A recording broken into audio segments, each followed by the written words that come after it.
Baik, bismillahirrahmanirrahim. Assalamualaikum warahmatullahi wabarakatuh. Perkenalkan, nama saya Fatimah Laskia, mahasiswi semester 2 Prodi Pendidikan Bahasa Arab Universitas Islam Sunan Kalijaga, Yogyakarta. Baiklah, tujuan dibuatnya video ini adalah untuk memenuhi tugas ujian akhir semester mata kuliah Nahwu yang diampu oleh Bapak Nasiruddin. Tayyib, mada sanata'allamu? Apa yang akan kita pelajari? Jadi, kita di sini akan belajar 5 bab di antaranya. Kana wa akhwatuha, inna wa akhwatuha, an-na'tu, al-atfu, dan at-taukid. Yang pertama, yaitu kita akan belajar tentang kana wa akhwatuha yang meliputi fungsi kana wa akhwatuha atau amal kana wa akhwatuha, lalu macam-macam kana wa akhwatuha. Yang ketiga yaitu tentang pembagian isim kana. Yang keempat, pembagian kana, dan yang terakhir yaitu syarat pengamalan kana wa akhwatuha. Apa sih fungsi dari kana wa akhwatuha? Menurut kitab Al-Jurumiyah, kana wa akhwatuha fa innaha tarfa'ul isma wa tansibul khabar. Yang artinya yaitu kana wa akhwatuha itu berfungsi merofakkan isim dan menasabkan khabar. Misalnya, kana zaitun qa'iman. Oke, sekarang kita masuk untuk macam-macam kana wa akhwatuha, yaitu ada kana, swara, laisa, asbaha, adha, dalla, amsa, bata, mazala, ma'in, fakka, ma fati'a, ma bariha, dan ma dama. Nah, untuk kana dan swara, dia berfungsi untuk litahawuli, untuk menunjukkan perubahan.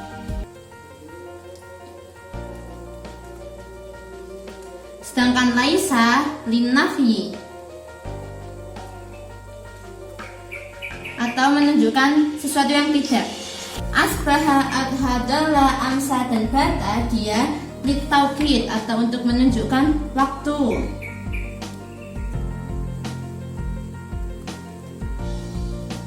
Asbaha di sini dia menunjukkan waktu pagi, adha waktu duha, dalla siang hari, amsa sore hari, dan bata malam hari.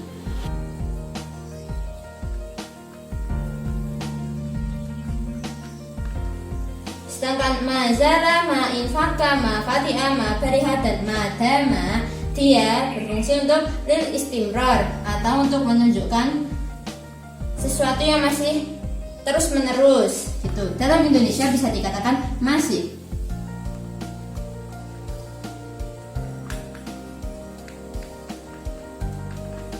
Nah, terus bagaimana sih cara bikin kalimat dengan menggunakan kana wa akhwatuha?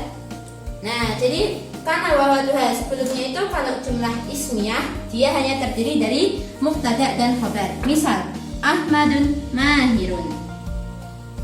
Ahmad pandai.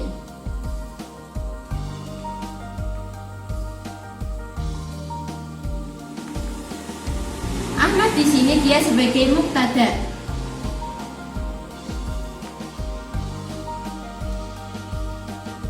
Mahirun dia sebagai khabar. Nah, ketika dia sudah ketambahan salah satu di antara sekian banyaknya akhwatu kana, misal ketambahan kana, maka harakatnya ada yang berubah. Maka menjadi kana Ahmadun mahirun. Nah, sudah ada yang berbeda. Di sini jika Ahmadu sebagai mubtada, maka ketika ketambahan kana maka dia menjadi isim kana, bukan lagi mubtada. Isim kana. Namun dia masih dalam keadaan rofa, sama-sama berharakat pas domah, domah. Sedangkan di sini khobar mahirun dia sebagai khobar dalam keadaan rofa. Ketika sudah ketambahan harfu kana, maka dia menjadi mansub dikarenakan dia khobar kana. Nah, kana Ahmadun mahirun. Karena tadi fungsinya kana wa akhwatuha yaitu tarfa'ul isma wa tansibul khabar. Baiklah, kana wa akhwatuha ini semuanya termasuk fi'il naqis. Apa sih fi'il naqis itu? Nah, jadi fi'il itu tuh dibagi menjadi dua. Fi'il dibagi menjadi dua, yaitu fi'il tam dan juga fi'ilun naqis. Nah, fi'il tam ini adalah fi'il yang sempurna. Fi'il tam di sini berarti dia itu membutuhkan fa'il dan juga membutuhkan maf'ul bih. Sedangkan kana wa akhwatuha dia tidak membutuhkan fa'il dan juga maf'ul bih. Tetapi kana wa akhwatuha itu dia membutuhkan ism dan khobar.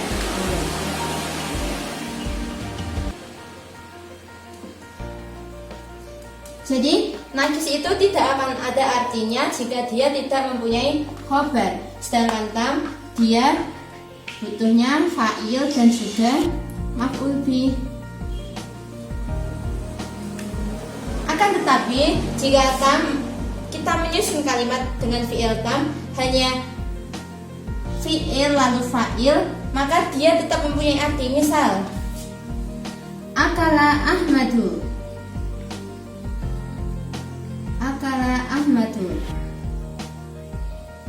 Ahmad di sini dia sebagai fi'il tam. Sedangkan Ahmad sebagai fa'il.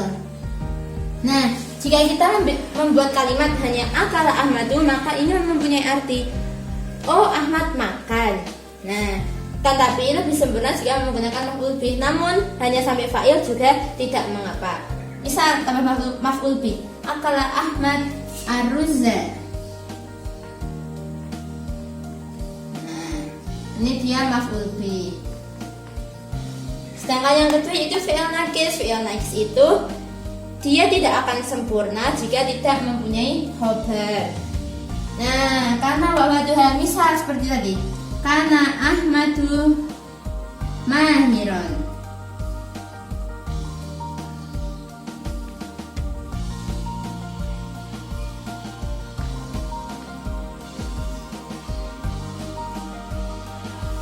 Nah, jika kita hanya membuat kalimat kana Ahmadu tanpa menyertakan khobar, maka kalimat ini tidak mempunyai arti. Karena Ahmad itu kenapa? Maka kita harus menyertakan khobar agar menjadi kalimat yang sempurna. Karena Ahmadu mahiran, Ahmad itu pandai. Nah, gitu.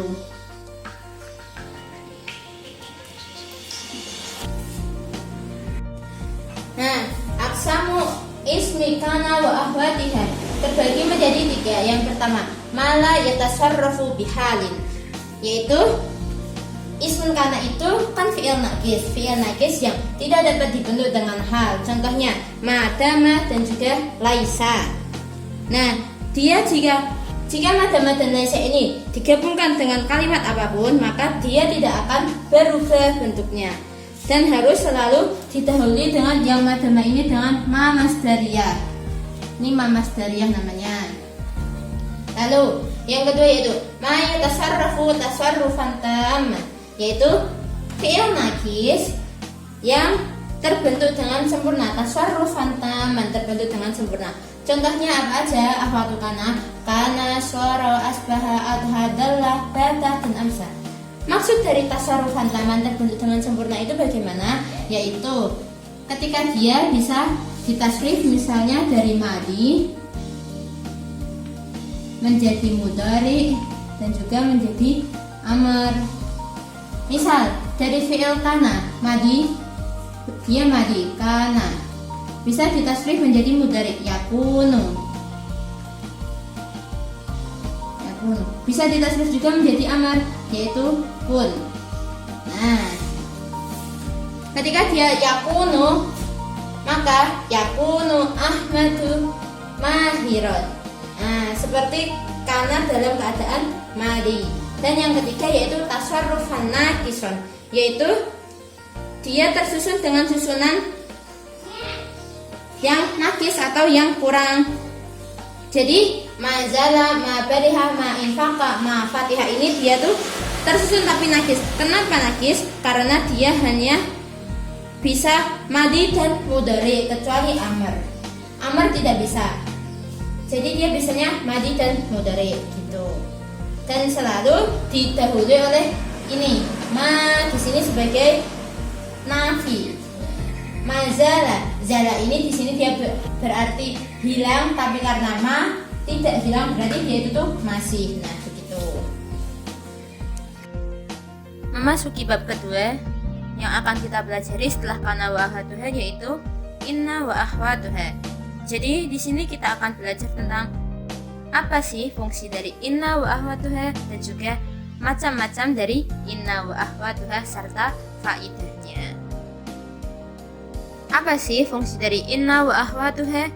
Menurut kitab Al-Jurumiyah, inna wa akhwatuha fa innaha tansibul isma wa tarfa'ul khabar, yang artinya inna wa akhwatuha itu berfungsi menasabkan isim dan merofakkan khabar. Contohnya, inna zaidan qaimun. Oke, sekarang tentang macam-macam inna wa akhwatuha atau akhwatu kana. Ada 6 macam, yaitu inna, anna, lakinna, ka'anna, laita, dan la'ala. Dan masing-masing huruf ini akhwatu kana mempunyai faidahnya. Nah, untuk inna dan anna faidahnya yaitu untuk litaukid atau penekanan.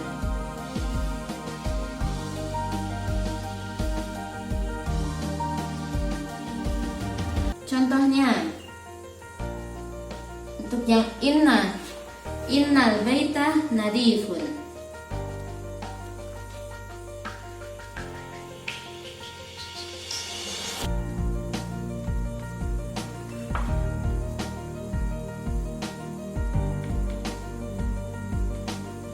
Lalu yang kedua yaitu anna. Anna, misalnya alimtu annal imtihana qaribun, yang artinya aku mengetahui bahwasanya imtihan atau ujian itu dekat. Annal imtihana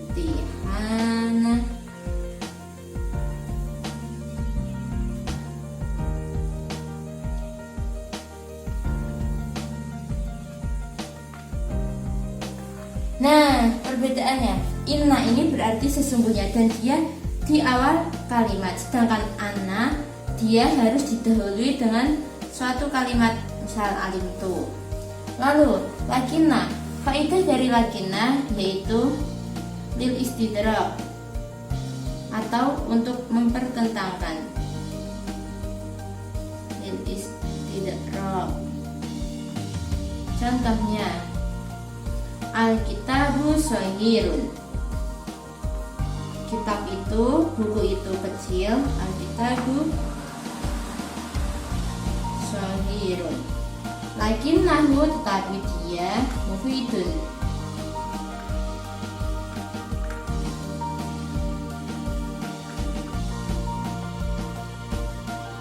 Lalu ka'anna. Ka'anna di sini mempunyai faedah yaitu litasyabuhi atau untuk menyerupai. Litasyabuhi.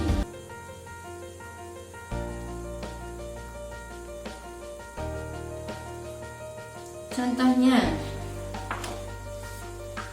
ka'annal qamara misbahun. Seakan-akan bulan itu seperti lampu.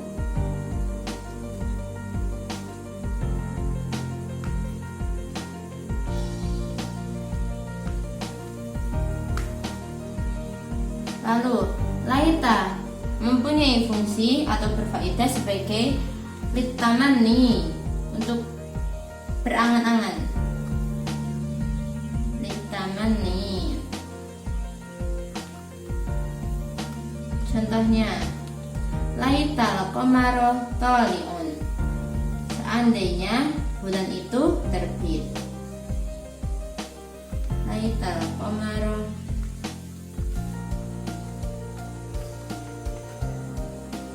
tali'un. Dan yang terakhir yaitu la'ala. La'ala di sini dia mempunyai dua faedah, yaitu yang pertama untuk litaroji, yaitu mengharapkan sesuatu yang baik. Contohnya, la'alla zaidan qadimun. Seandainya Zaid itu datang, semoga Zaid itu datang. Zaidan qadimun. Dan yang kedua yaitu fungsinya tawakku'i.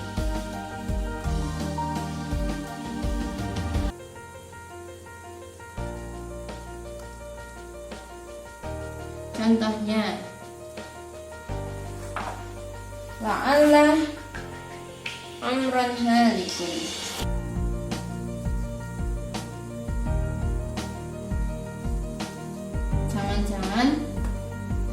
Jangan-jangan Amar itu meninggal.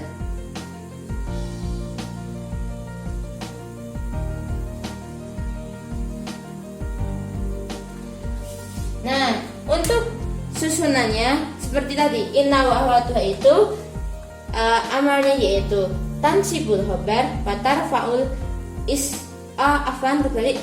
Inna wa akhwatuha itu fungsinya atau faedahnya yaitu tansibul isma wa tarfa'ul khobar. Nah, ini kita lihat di contoh inna. Innal baita nadifun. Inna al baita dia sebagai ism dari inna, maka dia berharokat fathah karena fungsinya dari inna wa akhwatuha itu tansibul isma wa tarfa'ul khobar. Nadifun dia sebagai khobar.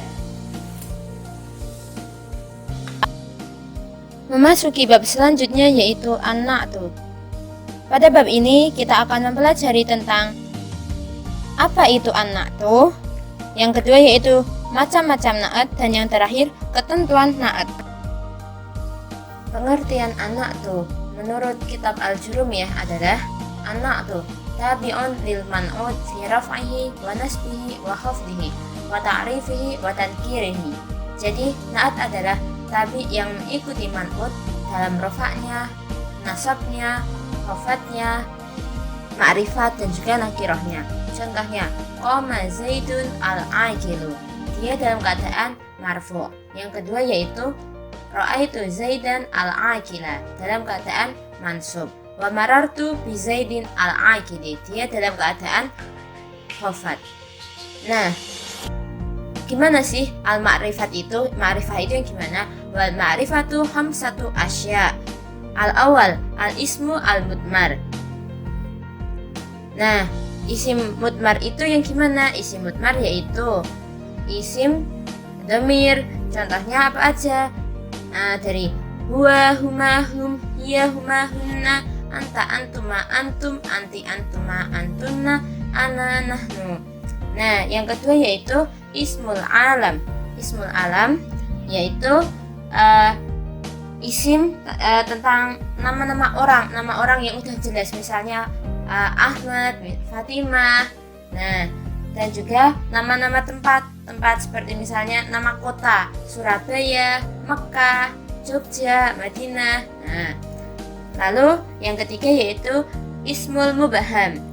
Nah, ismul mubaham ini dibagi menjadi dua, yaitu isyarah dan juga mausul. Isim isyarah itu yang contohnya hada, hadihi, dalika, tilka, ulaika dan sebagainya.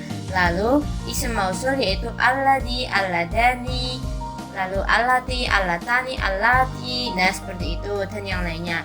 Nah, isim ma'rifah yang keempat yaitu apa? Ismul ladhi fihi al-alif walam, isim yang terdapat alif dan lam. Contohnya ar-rajulu, itu didahului dengan alif lam maka dia disebut ma'rifat. Tetapi jika hanya mengucapkan rajulun, nah tidak ada alif lamnya, berarti dia itu nakiro. Dan yang terakhir yaitu wama udifa ila wahid min hadhil arba'ah, dan yang diidofahkan di antara keempat ini. Misal nih, kata yang belum jadi ma'rifat itu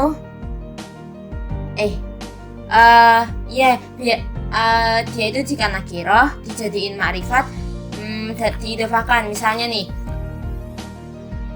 pintu kelas, babul fasli. Di sini babu sekalipun tidak didahului alif lam, tetapi karena dia sudah diidofahkan, babul fasli, maka dia dianggap ma'rifat gitu.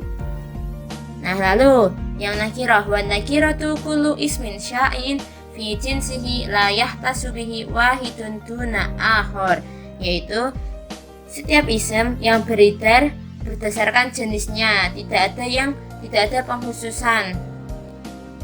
Contohnya kitabun. Nah, kitabun kalau didahului alif lam kan dia udah berarti ma'rifat. Nah, begitu.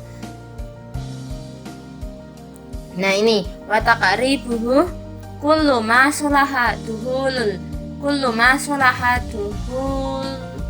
alif wa lam alaihi. Nah, ini jadi tidak bisa menerima alif dan lam, karena jika alif dan lam menerima alif dan lam berarti dia itu dalam keadaan ma'rifat gitu. Nah, macam-macam naat dibagi menjadi dua, yaitu naat hakiki dan juga naat sababi. Apa sih naat hakiki? Naat hakiki adalah madalla ala sifatin fi nafsin matbu'atin, yaitu naat yang menunjukkan kepada sifat bagi yang diikuti. Jadi sifatnya itu tuh tertuju kepada yang man'ut atau mausufnya, yang sifatnya yang diikuti. Contohnya ja'a rajulul fadilu.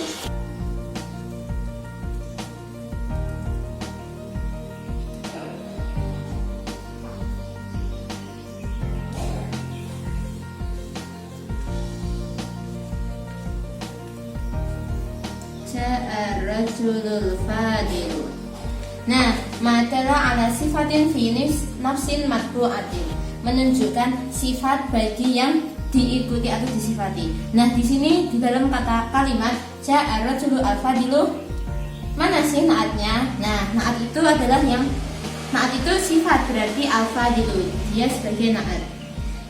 Nah, keterangannya ala sifatin fi nafsin matbu'atin, sifat yang menunjukkan kepada yang diikuti. Nah, sifat ini al-fadil ini sifatnya siapa? Sifatnya ar-rajulu, sifatnya yang diikuti, yaitu ar-rajul ini sebagai man'ut. Nah, lalu yang kedua yaitu naat sababi. Apa itu naat sababi? Nah, madalla ala sifatin fi ismin lahu irtibatun bil matbu'i, yaitu naat yang menunjukkan kepada sifat bagi isim yang mempunyai kaitan dengan isim yang diikutinya. Jadi ada dua isim gitu. Nah, contohnya gimana? Contohnya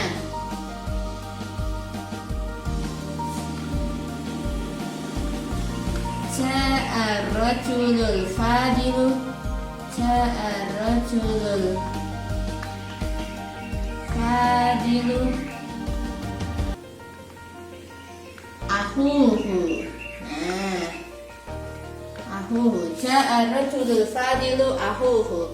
Nah, di sini yang mana sih yang naat? Naat itu sifat, berarti yang al-fadilu dia sebagai naat nih.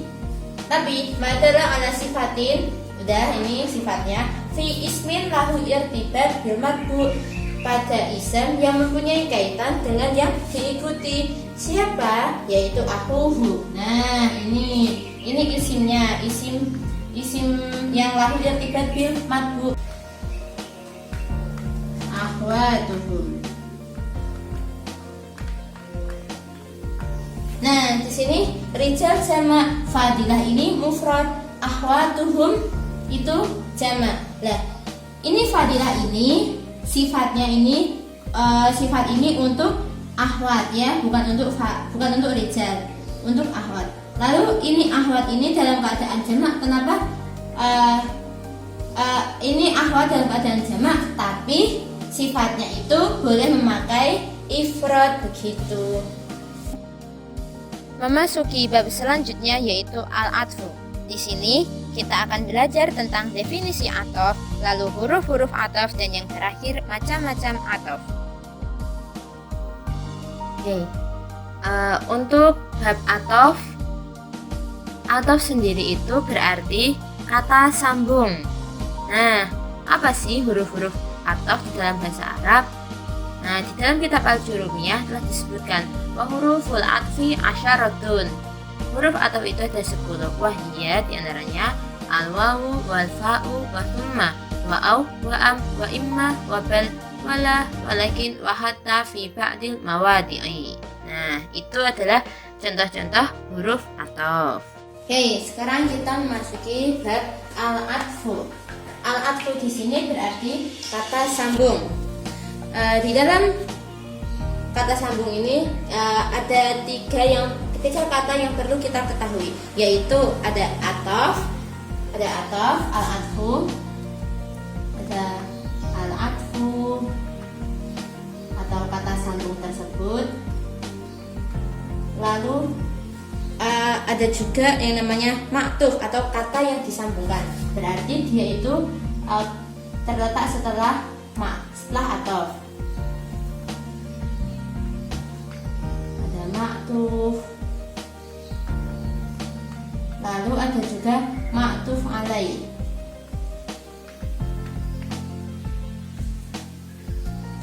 Atau kata sandaran, yaitu yang sebelum huruf ataf.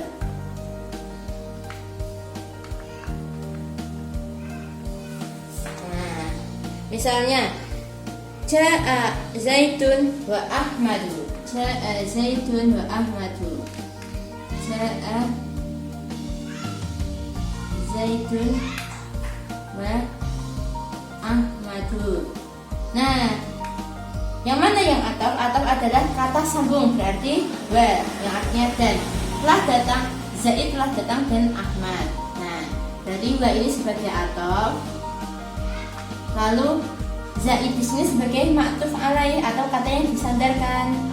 Maktuf alaih. Nah, terus Ahmad sebagai maktuf. Nah, lalu ataf sendiri dibagi menjadi dua. Ada ataf bayan dan juga ataf nasab. Nah, pengertian dari ataf bayan yaitu at-tabi al-jamidu, atau tabi yang berupa isim jamid, al-muwaddihu limatbu'ihi fil ma'arifi, yang artinya jika yang diikuti berbentuk ma'rifah, maka dia berfungsi sebagai penjelas, untuk memperjelas. Jadi isim kedua itu untuk memperjelas isim yang pertama. Lalu wal muhassisu lahu fin nakirat. Nah, jika dia itu nakirah, maka berfungsi untuk mengkhususkan. Jadi jika naatnya itu nakirah, maka isim kedua itu tuh untuk memperjelas isim yang pertama. Misalnya yang ma'rifat yaitu Ja'ani Muhammadun abuka. Yang ma'rifat contohnya Ja'ani Muhammadun abuka.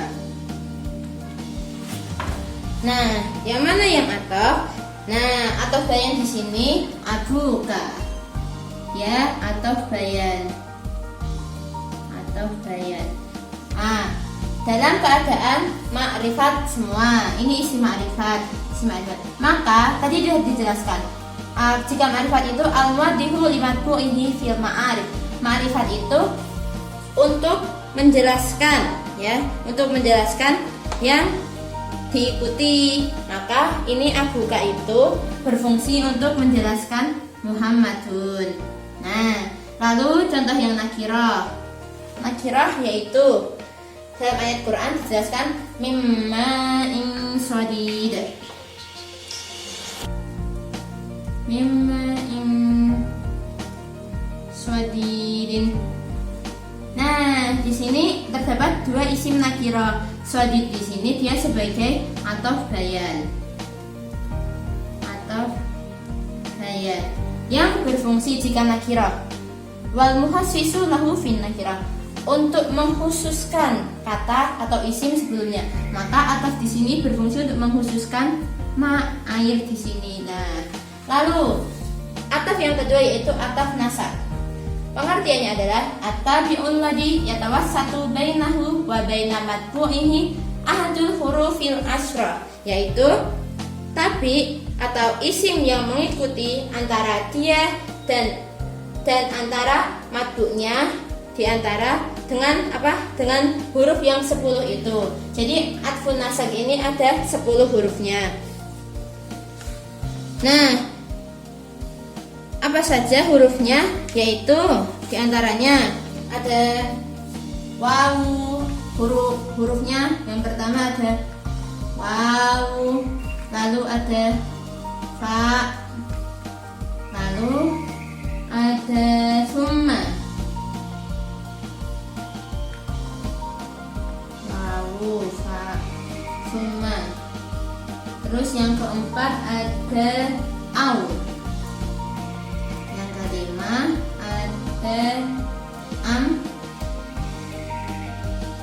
lalu keenam ada imma, ketujuh ada bal, kedelapan lakin, ya lakin, 9 ada la, dan yang terakhir ke-10 ada hatta.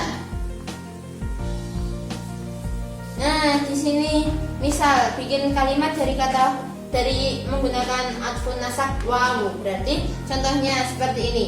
Ja'a Zaidun wa Ahmadu. Nah, dia dalam keadaan dia memakai harful ataf wawu, ya.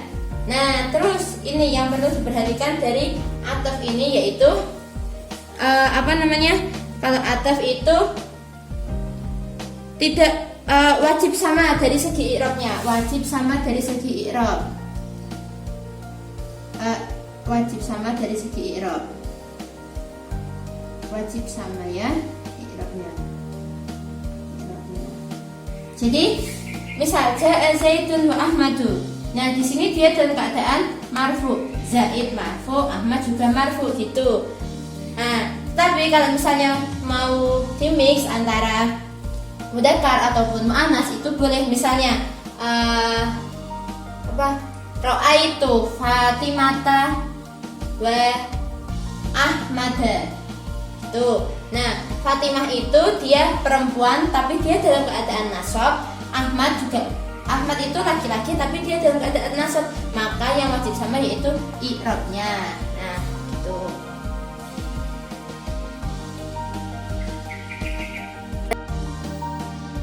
Untuk yang terakhir yaitu bab at-taukid.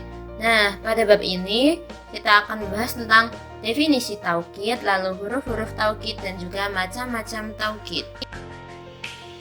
Definisi taukid menurut kitab Al-Jurumiyah yaitu at-taukidu tabi'un lil muakkadi fi raf'ihi wa nasbihi wa khafdihi wa ta'rifihi. Jadi, taukid itu adalah tabi yang mengikuti muakkad, tabi'nya muakkad dalam rafa maupun nasab maupun khafad dan juga ta'rif. Wa yakunu bi alfadin ma'lumatin wa hiya an-nafsu wal 'ainu wa kullun wa ajma'u wa tawabi ajma' wa hiya aqta'u wa abta'u wa abasa'u taqulu. Seperti contohnya, qama Zaidun nafsuhu wa ra'aitul qauma kullahum wa marartu bil qaumi ajma'ina. Nah, untuk lafaz-lafaz taukid di sini akan dibahas di selanjutnya. Baiklah, untuk pembagian taukid dibagi menjadi dua, yaitu taukid lafzi dan juga taukid maknawi. Taukid lafzi yaitu bi'adatil lafzi nafsihi, yaitu dengan i'adah, dengan mengulang lafaz tersebut, lafaz itu sendiri. Contohnya gimana? Contohnya Allahu Akbar, Allahu Akbar.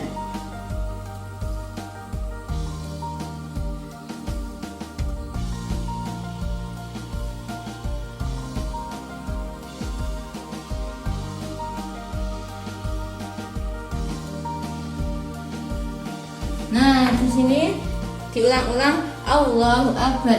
Nah, dia sebagai taukid lafzi Allahu Akbar di sini.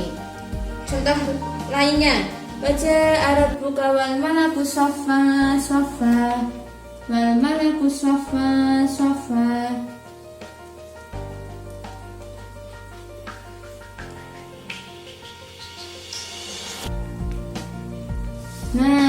Sofang di sini dia sebagai taukid lafzi, dan sofang yang pertama itu sebagai apa? Muakkadnya yang ditekankan. Nah, ini bi'adadilah dinafsi, mengulangi lafaz tersebut. Ini lafaz Allahu Akbar diulangi, sofa diulangi. Nah, taukid yang kedua yaitu taukid maknawi. Apa sih taukid maknawi itu? Taukid maknawi adalah huwa bisti'malil lafzi min hadhil alfaz, yaitu dengan menggunakan lafaz dari beberapa lafaz ini. Apa aja sih lafaznya? Yaitu yang pertama an-nafsu,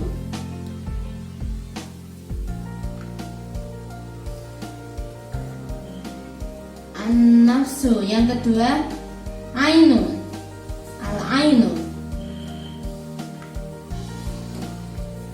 al-ainu atau ainun. Lalu ada kullun,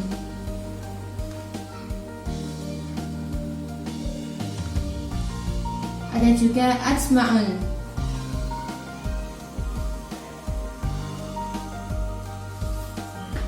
Nah, di sini contoh an-nafsu dan al-ainu yaitu ja'a zaitun nafsuhu,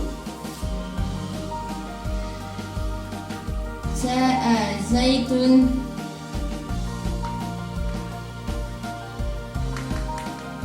nafsuhu. Nah, ini dalam keadaan dalam keadaan marfu semua, rofa. Ja'a zaitun nafsuhu, rofa. Oke. Nah, ini artinya orang yang sedang dibicarakan ini nafsun, ainun, cuma hanya satu orang, mufrad.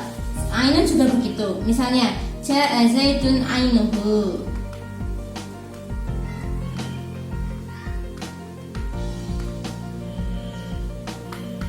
Begitu juga jika dia dalam keadaan mansub. Jika muakkad ini mansub, berarti taukid juga harus mansub. Contoh dari yang mansub misalnya an-nafsu, ra'aitu zaitan nafsahu. Yang mahfud itu berarti contohnya marartu bi zaitin nafsihi. Nah, yang untuk kulun di sini berarti semuanya, mencakup semuanya, seluruhnya objek yang dibicarakan itu tuh banyak. Nah, bisa dia itu tuh dua atau musanna, dan juga bisa jamak. Nah, jika musanna maka pemakaiannya misalnya ja'al mudarrisani kilahima, ja'al mudarrisani kilahuma, ja'al mudarrisani kilahuma, ja'al mudarrisani kilahuma. Begitu juga jika kulun ini untuk yang jamak, berarti ja'al mudarrisuna kulluhum. Nah, ja'al mudarrisuna kulluhum, ja'al mudarrisuna kulluhum. Nah, ini juga jika diterapkan dalam mansub maupun mahfud, begitu juga. Berarti kalau dalam mansub atau mahfud, dia ini mudarrisina menjadi mudarrisina, menjadi kilaihima. Begitu juga jika jamaknya misal menjadi marartu bil mudarrisina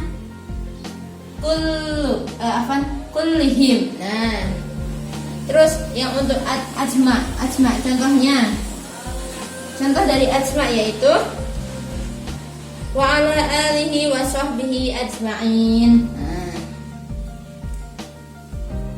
wa ala alihi wa sahbihi ajma'in. Nah, jadi apa yang bisa kita ambil dari taukid lafzi dan maknawi di sini?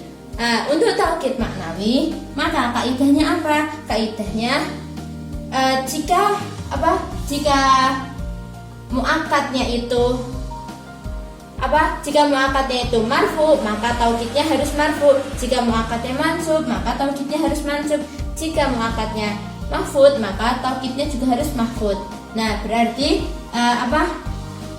taukid itu harus sama dengan muakkad. Dalam hal apa? Dalam hal i'rab.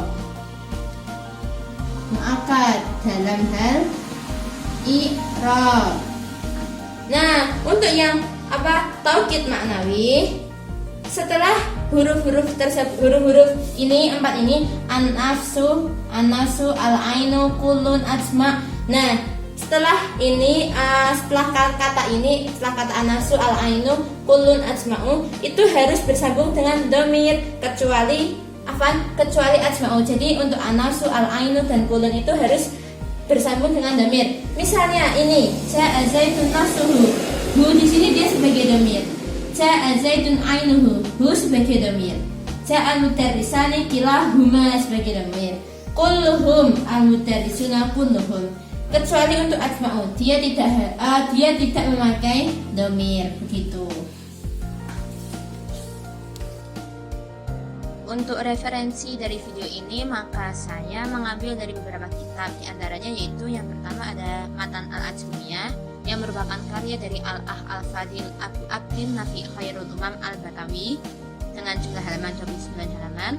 Lalu yang kedua yaitu ada Terjemah Mulahos yang merupakan karya Abu Ahmad Al-Mutarjim, jika Arabnya maka karangan Fuad Nikmah dengan jumlah halaman 646 halaman. Yang ketiga yaitu kitab Terjemahan At-Tuhfatus Tsaniyah yang merupakan karya Muhammad Muhyiddin Abdul Hamid dengan jumlah halaman 274 halaman. Lalu yang terakhir yaitu Alfiyah Ibnu Malik karya Muhammad Ibnu Abdullah Ibnu Malik Al-Andalusi dengan jumlah halaman 156 halaman. Baiklah, alhamdulillah akhirnya kita telah sampai di penghujung video ini. Semoga apa yang kita pelajari tadi menjadi ilmu yang bermanfaat bagi kita semua. Saya Fatimah Asfi'ah meminta maaf jika ada kesalahan